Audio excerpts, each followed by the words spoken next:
माननीय व्यासपीठ, सर्व संत आणि गुरुजन, 2010 पर्यंत आम्हाला कधी वाटत नव्हतं की आम्ही अध्यात्माकडे वळलं जाऊ. 2018 पर्यंत मला कधीच वाटत नव्हतं की मी गोवंशाकडे, देशी गोवंशाकडे मी वळला जाईल. 2018 पर्यंत देशीय गोवंशापासून मी अज्ञानच होतो. या शरीराने जरी आयुर्वेदाचार्य झालेलो असेल आणि शुद्ध आयुर्वेदिक प्रॅक्टिस करत असेल, त्याच्यामध्ये वापरलं जाणारं शेण गोमूत्र वगैरे जरी जात असेल, तरी स्वतः कधीही गोवंश मी 2018 पर्यंत पाळला नाही. ज्या वेळेला 2017 साली या ठिकाणी गुरुजी आले, 1 वर्ष त्यांनी या ठिकाणी वास केला. त्यावेळेला त्यांनी स्वतः इच्छा दर्शवली की मला देशी गाईचं दूध हवं आहे. आम्ही या डॉक्टर की बुद्धीने विचार केला की गोवंश सांभाळायचा कसा, घ्यायचा कसा, मग एक कामगार ठेवायला लागणार, त्याची चाऱ्या पाण्याची व्यवस्था करायला लागणार, आणि हे सगळं कसं करायचं, अवघड आहे बाबा. आणि आम्ही तो विषय टाळला. गुरुजी थांबले नाहीत, त्यांना गोवंशाचं बीज रोवायचं होतं. आणि मग गुरुजींनी काय केलं, एक गोवंश, देशी गोवंश घेतला आणि एका शेतकऱ्याला तो दिला. विकत घेतलेला गोवंश एका शेतकऱ्याला दिला आणि त्या शेतकऱ्याला सांगितलं की याचं काय दूध निघेल, तुझी किंमत काय असेल तर घेत असशील तर मी हा गोवंश तुला देणार. शेतकरी आणि त्याहीपेक्षा मी स्वतः अचंबित झालो की गुरुजी असं कसं म्हणतात की स्वतः विकत घेतली गाय आणि शेतकऱ्याला देत आहेत आणि त्याचं दूध ही विकतच घेत आहेत. आणि तशी शंका आम्ही गुरुजींसमोर मांडली. गुरुजी म्हणले तुम्हाला हे आताच कळणार नाही. आणि मग 1 वर्षभर ते दूध गुरुजी 1 लिटर 100 रुपयाने विकत घेत होते, ते शेतकऱ्याकडनं विकत घेत होते. अधूनमधून आम्ही ज्या ज्या वेळेला त्या गाईकडे भेटायला जायचो तेव्हा कुठेतरी ते बीज रोवलं गेलं की काय असं मला वाटायला लागलं. आणि मग आम्ही बघत गेलो की गुरुजींचं भारतीय गोवंशाविषयीचं प्रेम. आणि पुढे गुरुजींनी त्या शेतकऱ्याला पेंड ही द्यायला सुरुवात केली. तेही आमच्या डोक्याच्या पलीकडचं गणित होतं. गाय विकत दिली, विकत घेऊन फुकट दिली, दूध विकत घेतायत, आता गायीची पेंड ही त्या शेतकऱ्याला स्वतःच्या पैशाने खर्च करून देत आहेत. 1 वर्ष झाले. 1 वर्षानंतर गुरुजींनी 4 वर्षापूर्वीच 5 वर्षापूर्वी जसं सांगितलं की पौर्णिमेच्या नंतर या दिवसाला आम्ही ध्येय सोडणार आहे, आम्ही ते कॅज्युअली घेतलं होतं. आणि तसंच झालं की बरोबर त्या पौर्णिमेच्या दुसऱ्या दिवशी त्यांनी ध्येय सोडलं. त्याच्यानंतर 1 वर्षाचा काळ असाच गेला, लॉकडाऊन व्हायला लागलं. आणि त्यावेळेला मात्र ते बीज जे रोवलं होतं देशी गाईचं ते कुठंतरी जागृत व्हायला लागलं, कारण लॉकडाऊनमध्ये वेळ मिळायला लागला. यूट्यूब सर्चिंग चालू झालं, यूट्यूबवरती बघायला सुरुवात झाली. आणि मग कुठला गोवंश पाळायचा, कोणता चांगला आहे गोवंश, याचं रिसर्च आणि सर्च चालू झाला. मग आता त्यावेळेला अशी ऐपत नव्हती की कुणीतरी कामगार ठेवावा, ते गोवंश सांभाळावा. तरी त्यातून एक कर्नाटकी जोडपं या आश्रममध्ये आम्ही घेतलं. आणि एक गोवंश एक शांत असावा आणि दूध चांगलं द्यावा असा आम्ही सहिवाल जातीचा गोवंश सिलेक्ट केला. त्याच्यात ही आमची डॉक्टर की बुद्धी, कपिला असावी, महागडी असावी.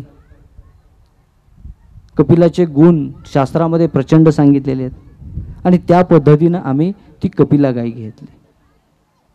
पुढे ती कपिला व्याली ज्या वेळेला 3 ते 4 दिवसामध्ये आम्हाला सोडून गेली.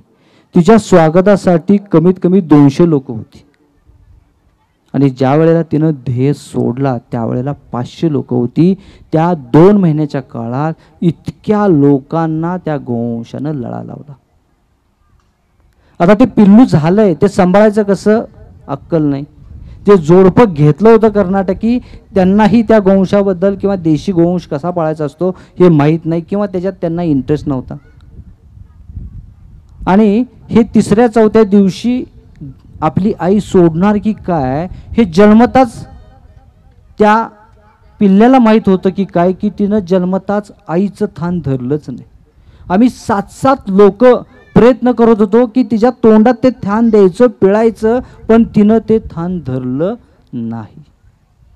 ज्या वेळेला तिची आई मम्मी जाणार होती, आम्ही त्या गोवंशाला कधीही बांधलं नव्हतं. हा पूर्ण 3 एकरचा इलाका तिचाच आहे. अशी त्या पद्धतीनं ते जी काय खाईल ती खाईल, ठेवल ती ठेवल, राहील ती राहील, अशा पद्धतीनं सांभाळली होती. ती जे बाहेर किचन आहे, जे इथे कामगार राहत होते, त्या किचनच्या बाहेर येऊन बसायची, तिथेच ती खायची, जिला जेवढं चरू वाटेल चरायची, परत यायची. अशा मनसोक्त पद्धतीनं तो गोवंश सांभाळला. आणि तो अचानक गेल्याचं दुःख प्रचंड या आश्रमावरती आलं. आश्रममधली ती पहिली गाय, पहिल्याच गाईचं असं झाल्यानंतर आता परत मन व्याकुळ झालं की गोवंश सांभाळायचा की नाही. तसा जोपर्यंत कामगार येत नाही तोपर्यंत सांभाळायचा नाही असं डोक्यात आलं. पण आता जे बेबी तिनं दिलंय ते तर सांभाळायला लागेल. मग ते सांभाळायचं कसं हे अक्कल नाही. ते जोडपं पण कर्नाटकी होतं, तेही सोडून गेलं, लॉकडाऊन लागलेलं. मग आता वेगवेगळ्या लोकांकडे अनुभवासाठी ह्याला काय चारू दे, काय खालू घालू दे, अमुक तमुक सगळं चालू झालं. त्यातनं आलं की तिला देशीच गाईचं दूध पाहिजे, तेही नुकतीच जशी व्यालेली आहे त्याच गाईचं पाहिजेल आहे. असं असेल तरच ते जगेल, अन्यथा ते जगणार नाही. मग इथेच मतकुंकीमध्ये गिर गाई एक व्यालेली होती. त्यांनी सांगितलं तुम्ही 3 लिटर जर घेत असाल तर मला इथं येऊन घालायला परवडेल, अन्यथा मला काही हे परवडणार नाही.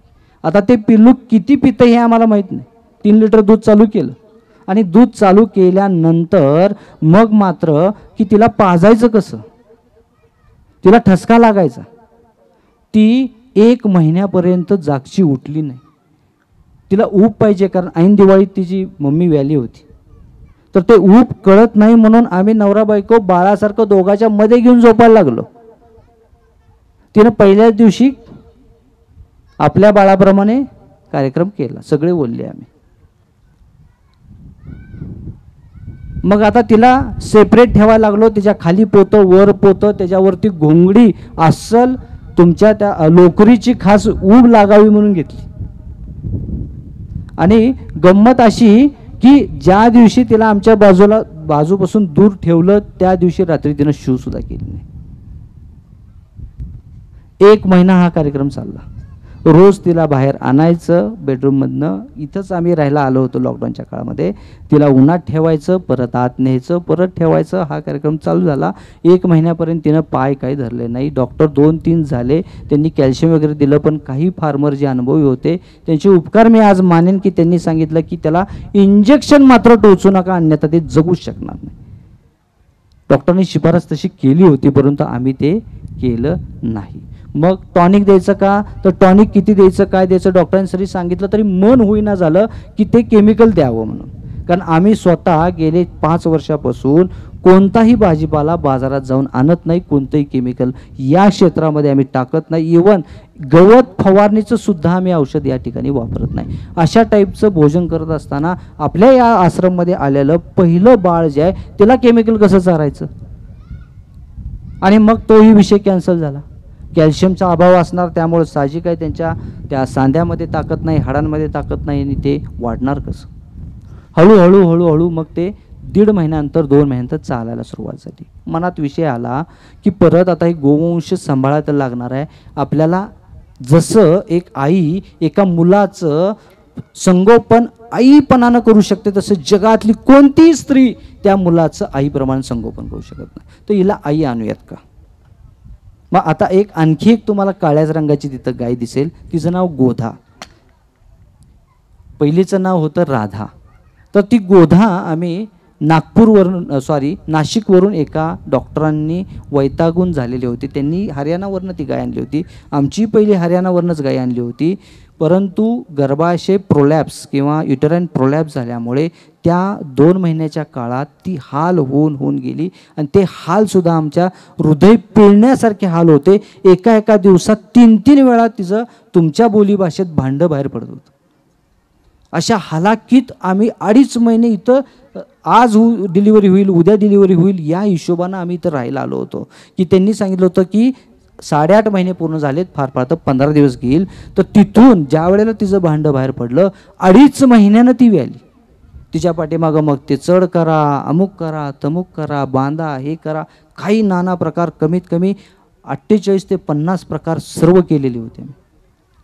तर 2 महिन्यानंतर विचार आला की तिला तिच्यासारखीच आई घेऊयात. सर्च चालू झाला. येळावीच्या काकांनी सांगितलं की अमुक अमुक डॉक्टरांकडे सेम तशी गाय आहे, बघा तुम्ही घेता का. आमचं फायनल झालं. ॲडव्हान्स पैसे पाठवले आणि तिला भूल झालेला होता. तर आम्ही विचार केला की तिचंच दूध सेम तसंच असेल सेवालचं, तर तिचं संगोपन आणखी चांगल्या पद्धतीनं होईल. मग तो गोवंश ज्या दिवशी येणार त्याच्या आदल्या दिवशी तिचं बाळ एक्सपायर झालं. संतांचा अनुभव, संत भूमीचा अनुभव मी सांगतोय, गोवंशाचा अनुभव सांगतोय. तर आदल्या दिवशी तिचं बाळ एक्सपायर झालं. त्यांनी सांगितलं की बघा तुम्हाला पाहिजे असलं तर घ्या. तिचं बाळ एक्सपायर झालं. आता दुधाची गॅरंटी आम्ही देऊ शकत नाही. ज्या बाळासाठी दुधासाठीच आपल्याला गाय घ्यायची होती, त्या दुसऱ्या गायचंही काय झालं, बाळ आदल्या दिवशी एक्सपायर झालं. आणि सांगितलं काय, तर हे बाळ हे गाय दूध दिल्याची गॅरंटी नाही. ज्या वेळेला ते आम्ही फायनल केलं की नाही, जे होईल ते होईल, हा शेवटचा गोवंश. याच्यात जर अडचण आली तर परत कधीही आपण गोवंश सांभाळायचा नाही, कारण आपण त्या लायकीचे नाहीत. कदाचित आपल्या प्रारब्धात गोवंश सांभाळण्याची कुवत नाही, असं आम्ही समजून ती गाय शेवटची घ्यायची ठरली. तिचं वेट होतं फक्त 120 किलो. जी गाय आम्ही घेतली त्यावेळेला तिचं वेट होतं फक्त, कारण का त्यांनी अजिबात सांभाळली नव्हती, कारण ते नाराज होते त्या गायीवर. काय असेल त्यांचा विषय तो. मग ज्या वेळेला आलं की त्यावेळेला त्यांनी त्या बाळाचा जो भोत करतात काहीतरी ते घालून आतमध्ये, त्या पद्धतीचं त्याला भोत पण करून दिलं. त्यावेळेला हा गोठा बांधलेला होता. मग तो भोत पुढं ठेवायचा आणि ती दूध देते का नाही बघायचं. मग ती कशी बशी 50 ml नाही तर 20 ml द्यायची, तेही 10-12 लाथा खात. आम्हाला धार काढता येत नव्हती. पेशानं डॉक्टरनं धार काय काढताय, म्हणून आम्ही सकाळी 100 रुपयाचा माणूस आणि संध्याकाळचा 100 रुपयाचा माणूस 100 ml दूध काढण्यासाठी ठेवला. अनुभव नाही. मग ज्या वेळेला तिथं कळलं की त्यांनाही ऐकत नाही, दोन्ही पायानी आणि दोरीने त्यांना बांधायचं, ओढायचं, तिचेही हाल आम्हाला आता बघवेना. कारण इतक्या वाईट अवस्थेमध्ये, इतकं तिला दयनीय अवस्था करून धार कशी काढायची. मग गुरुमंत्राची चिकित्सा मॅडमने केली. जयश्री मानने 7 दिवस गोट्यात थांबून गुरुमंत्राची चिकित्सा केली आणि ते बाळ आणि ती आई सोडून दिलं. आता गुरुजी हे तुम्ही काय बघायचे ते बघा. एक चमत्कार समजा, कौतुक समजा, वैज्ञानिक भाग पण समजा. दुसऱ्या दिवशी ती नंदिनी उठून कशी बशी त्या आईला पिताना आम्हाला दिसली. तिथून पुढे दिवसभरात तिला आम्ही कधीही बांधलं नाही. त्या दोघींना मोकळं सोडून दिलं. आम्हाला जेवढं लागतंय का ते दूध काढण्यासाठी ते व्यक्ती येत होते. अचानक ते म्हणले आम्ही काही येऊ शकत नाही, तुमची गाय फार लाथा मारते बाबा.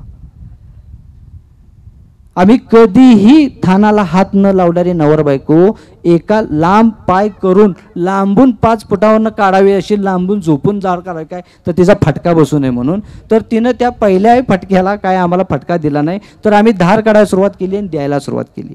तिसऱ्या दिवशी आम्ही सहज धार काढायला शिकलो, दोघंही विदाऊट ट्रेनिंग. हा भाग आहे सुशिक्षित लोकांसाठी. आणि मग धार काढायला आम्ही शिकलो. आनंद वाटायला लागला. आम्हाला जेवढं लागतं तेवढं अर्धा लिटर धार काढायची, तेवढंच आपल्याला वापरायचं, बाकी तिला सोडून द्यायचं. दिवसभरात ती 4 वेळा पानं घालायला लागली. एकांनी सांगितलं की तिला जुलाब लागले तर एवढं काही दूध पाजू नका, दूध जास्त व्हायला लागले. पण आमचं मन म्हणे ना, लाडाचं बाळ, पहिलं पिल्लू, आणि त्याच्यात लॉकडाऊन होतं, काय दूध इतकं आम्हाला घरी काय लागणार आहे का, ना आम्ही कुणाच्या दारात जाऊन काय विकणार आहे का. मग तरीही सांगूनही आम्ही सोडलं. आणि दिवसातून 4 वेळा कुठंही मांडी घालून बसा, कुणीही दार काढा, इतकी माया त्या गोवंशामध्ये आली. ते बघा संत भूमीचा चमत्कार. आणि त्याच्यानंतर ती जशी मोठं होत गेली, ते आम्हाला समजलं नाही की तिला भरवायचं कधी असतं, ती हीटवर कधी येते, अमुक तमुक कळलं नाही. 1 वर्षानंतर पहिल्यांदा आम्ही तिला भरवलं. तोपर्यंत 1 वर्षाचं बाळ होईस तोपर्यंत ती पीत होती. जी 1 महिना उठली नाही, बसली नाही, असं बाळ आज 700 किलोचं आहे स्वतःच्या पोटातल्या बाळासहित. तर असा हा गोवंशाचा आनंद आणि हा गोवंशाचा प्रेम हे वाढत गेलं, प्रचंड वाढत गेलं. आणि मग चालू झालं की भारतीयच गोवंश का. आज ब्रिटनमध्ये, न्यूझीलंडमध्ये, सिरियामध्ये, चीनमध्ये भारतीय गोवंशाविषयी मोठी रिसर्च चालू आहेत. आज तुम्हाला कदाचित A2 मिल्क, A1 मिल्क सुद्धा माहीत नसेल. तुमच्यात जर मी एक प्रश्न विचारला की तुम्ही वनस्पतीचं दूध पिता का प्राण्याचं दूध पिता, सांगा. पहिला माझा प्रश्न आहे, प्राण्याचं कोण कोण दूध पितं? बऱ्यापैकी लोक पितात. वनस्पतीचं कोण दूध पितं? माहीतच नाही. Soya milk, oats milk, peanuts milk हे बाजारात सर्वात मोठ्या प्रमाणात विकली जाणारे दूध आहेत की जे प्लॅन्ट्स पासून तयार होतात. आणि आज मोठ्या मोठे शास्त्रज्ञ गाईच्या दुधाला नावं ठेवून हे दूध कसं श्रेष्ठ हे सांगायला लागलेत. हा भारतीय वंशातल्या किंवा समस्त प्राण्याच्या दुधावरती घाव यायला लागलेला आहे. आधीच आपल्याला दूध कमी देते म्हणून गोवंशाबद्दल तिरस्कार आहे. माझ्या मनात प्रचंड प्रेम आहे, 33 कोटी देवता आहे, सगळं आहे. पण आज किती लोक गोवंश पाळतात? जे पाळणार आहेत त्या लोकांचं कितपत कौतुक होत आहे आणि जे पाळतात त्यांचे काय कष्ट असतात हे किती लोकांनी डोळ्याने बघितले. भारतीय गोवंश अखंड जगात A2 मिल्कसाठी प्रसिद्ध आहे. A2 मिल्क काय हे यूट्यूब देवी आणि गुगल महाराज तुम्हाला आणखी माझ्यापेक्षा बेस्ट सांगतील. दुधाचा फक्त संबंध आपला पिण्यापुरता हाडं बळकट होतात म्हणून आहे. आज मी जर विचारलं डिटर्जंट हे तुम्ही धुण्यासाठी वापरता का पिण्यासाठी वापरता? सांगा. पिण्यासाठी डिटर्जंट कोण कोण वापरताय? एकही नाही. पण कळत न कळत तुम्ही दुधातून डिटर्जंट पिता हे किती लोकांना माहिती? का तुमची हाडं ढिसूळ होणार नाही? का कॅन्सर होणार नाही? का पोटाचे आजार होणार नाही? आणि आमच्यासारखे डॉक्टर सुद्धा त्याच्यावरती दुजोरा देतात की गाईचं दूध तेवढं काही पिऊ नका. म्हशीच चालते. संपूर्ण जगामध्ये भारतीय गोवंशाला केवळ आणि केवळ A2 मिल्क या नावासाठी, कारण ते सगळ्यात आरोग्यदायी आहे. एक प्रोटीन आहे. A2 म्हणजे काय? एक प्रोटीन आहे, एक जीन्स आहे. आणि ते प्रोटीन सर्वात जास्त प्रमाणात ज्या दुधामध्ये ते हेल्दी आहे आणि ते 100% प्रमाणात गोवंशामध्ये, भारतीय गोवंशामध्ये आढळतं. आज ब्राझील सारखा असेल किंवा सिरिया सारखा देश असेल, अमेरिका देश असेल, ब्रिटन असेल, आज तुम्हाला माहिती आहे का गीर गाईचं क्रॉस ब्रिटनमध्ये केलंय आणि ते 45 लिटर दूध देते. ब्रिटननं संशोधन केलंय. आता ती गाय तुमच्या इथं आल्यानंतर तुमची देशी काय करायची? हे जे मोजके लोक आहेत त्यांनीच सांभाळायची. हिंदुत्व किंवा हिंदू धर्मातल्या त्या 33 कोटी देवतांची एवढ्याच लोकांनी मक्तेदारी घेतली. मी ज्या वेळेला सांगली जिल्ह्यामध्ये फिरायला लागलो की कुठे कुठे हे पुरस्कार ठेवायचे तर कुणाकुणाला द्यायचे, खचून 10-15 गोठे सुद्धा दिसले नाहीत. जे दिसले त्यांनी आपलं स्वतःचं सगळं विकून त्या गायी सांभाळण्याचा प्रयत्न करायला लागलेत. आज या ठिकाणी आम्ही त्यांची नावं, त्या गोठ्यांची नावं, ज्यांना मदत खरंच गरजेची आहे की एका व्यक्तीनं एका ठिकाणी कटिंगला चालणाऱ्या गायी वाचवल्या आणि घरी आणल्या, त्याच्यानंतर कुणीही त्यांना चारा दिला नाही, काय नाही, सांभाळायचं कसं, सोडायचं कसं. आता एक पेच पडला ना, मी अमुक दलाचा, मी तमुक दलाचा आहे, गाय कटिंगला जाऊ देणार नाही. अरे पण काय घरी घेऊन जाणारच? घे शेतकरी, तुला घे 10 गाई, हे 20 गाई घे. त्याच्या चाऱ्यासाठी त्यानंच मारायचं, त्यानं सगळं घरदार विकायचं आणि त्या सांभाळायच्या. म्हणजे तुमचं हिंदुत्व तुम्ही गाजवण्यासाठी एकाला बळीचा बकरा करताय. तर ह्या आपली सर्वांची जबाबदारी आपण आज ही घेतली पाहिजे की हा गोवंश वाचवायचं काम आपलं. अजून एक संशोधन तुमच्यासाठी सांगतो. आज डायबिटीस पूर्ण इंडियामध्ये प्रचंड मोठ्या प्रमाणात विळखा घालत आहे. एक घर असं दाखवा की त्या ठिकाणी मधुमेह नाही. हा, एक असू शकतं घर की जो पिढ्यानपिढ्या देशी गोवंश सांभाळतो आणि देशी गाईचंच दूध पितोय. तो आज मी मानू शकतो की त्या घरात फक्त डायबिटीस आलं नसेल. तर हे जे डायबिटीस आहे हा कशाने होतो? इन्सुलिनच्या कमतरतेने. तर अशा गाईचं संशोधन चालू आहे की तिच्या दुधामध्येच इन्सुलिन मिळेल. तुम्हाला एक्स्ट्रा गोळी घ्यायचीच गरज नाही, एक्स्ट्रा इन्सुलिन टोचायचीच गरज नाही, डॉक्टरकडे जायचीच गरज नाही. ती गाय जर तुमची 10 लाखात विकायला लागली तर तुम्ही घ्याल का? आणि तीच जर फुकट माझी खिल्लार गाय घेऊन जा म्हणलं तर तुम्ही घ्याल का? एवढे महान संशोधन जगामध्ये इंडियन जीन्सला पकडून चालू आहेत, जर्सीला नाही. आयुर्वेदामध्ये 8 प्रकारचे दूध सांगितलेत. गाय आहे, म्हैस आहे, उंटणी आहे, घोडीण आहे, गाढवीण आहे, बकरी आहे, शेळी आहे, मेंढा आहे. याच्यात सर्वात श्रेष्ठ ही गायलाच सांगितलं. आणि सगळ्यात महाग दूध कोणाचं माहिती आहे का? 18,000 रुपये लिटर उंटणीचं. का? तर ते केमिकली आणि वैज्ञानिकली प्रूफ करू शकले की हे दूध का श्रेष्ठ आहे. आणि आम्ही अजूनही हिंदूंचा पिटका आणि दिनका आणि टिमकी पिटवणारी लोक अजूनही आपल्याला माहित नाही की माझ्या देशी गाईच्या दुधात काय आहे. अमूल एकमेव इंडियामधली कंपनी आहे की तिनं A2 मिल्क विकायचा विचार केल्याने संशोधन चालू केले, अजून विकलेलं नाही. पण चीनमध्ये, सिरियामध्ये, ब्रिटनमध्ये, अमेरिकामध्ये कित्येक कंपन्या पुढे आलेत की A2 मिल्क विकण्यासाठी. म्हणजे काय? तर भारतीय गोवंशाचं दूध विकण्यासाठी.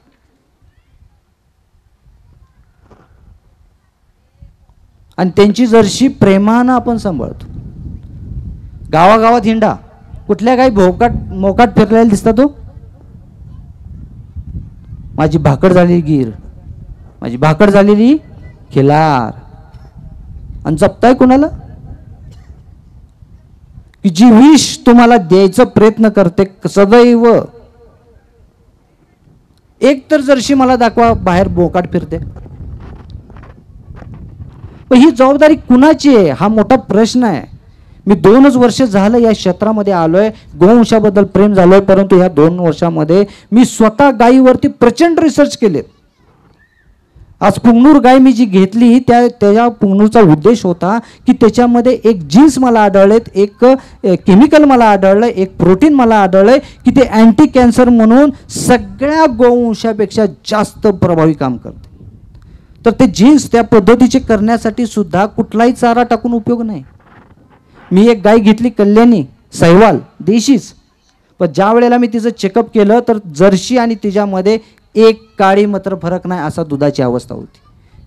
म्हणजे तुमच्या नुसतं देशी गाय असून पण उपयोग नाही, तुम्ही सांभाळ सुद्धा देशी पद्धतीने तुम्ही केला पाहिजे. तुम्ही करताय जर्सीप्रमाणे तिचं संगोपन आणि म्हणताय माझी देशी गाय आहे, नाही फायदा होणार मित्र. म्हणून मला त्या वेळेला कळलं की गुरुजी स्वतःहून पेंट का देत होते, स्वतःहून चाऱ्याचे पैसे का देत होते. तर तू तिला परत विष घालवू नकोस, तुझी बुद्धी पाजळू नकोस त्याच्यात. संतांचे महात्म्यांचं महात्म्य इतकं प्रचंड असतं, फार संक्षिप्त रूपाने ते काम करत असतात सदैव.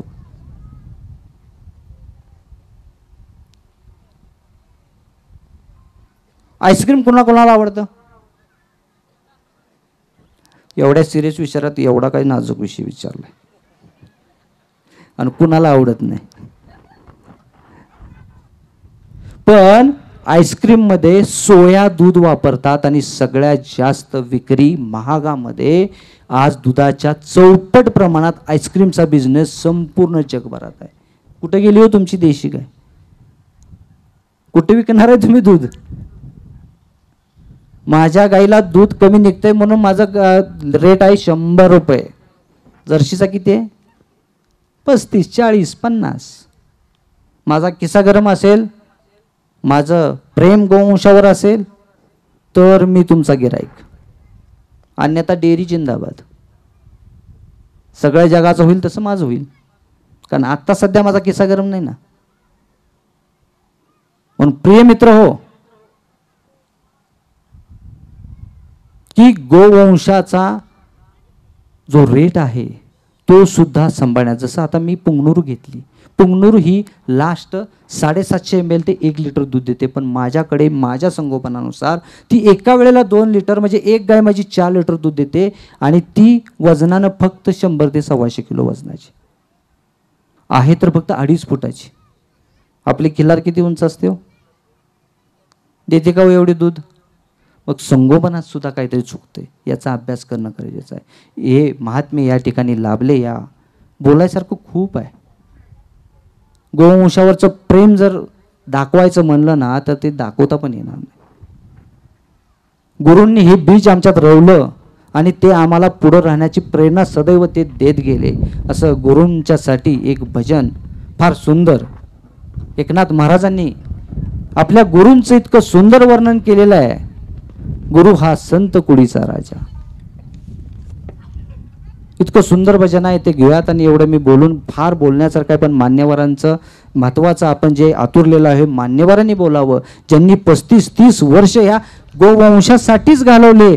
मी म्हणतो की मी दान देऊन मी माझी गाय किंवा कुणाची तर गाय सांभाळतो, तर असं नाहीये मित्र हो. खरं तर भारतीय गोवंशाची गायच आपल्याला सांभाळते. याच्याविषयी कदाचित हे गुरुजी आपल्याला काहीतरी सांगतील असं मी त्यांना विनंती करतो. जय गुरुदेवजी. गुरु हा संत कुळीचा राजा, गुरु हा प्राण विसावा माझा, गुरुविन देव नाही तुझा, पाहता नाही त्रिलोकी. गुरु हा संत कुळीचा राजा, गुरु हा प्राण विसावा माझा, गुरुविन देव नाही तुझा, पाहता नाही त्रिलोकी.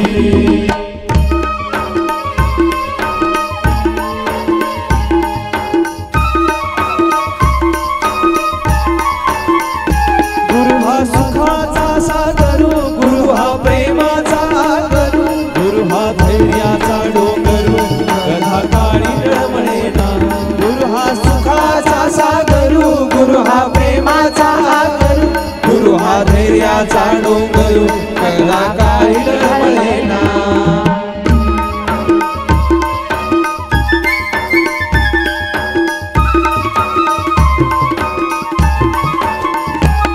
गुरु वैराग्याचे मूळ, गुरु परब्रह्म केवळ, गुरु सोडवी तात्काळ गाठलिंग देहाची. गुरु वैराग्याचे मूळ, गुरु हा केवळ, गुरु सोडवी तात्काळ गाठलिंग देहाची.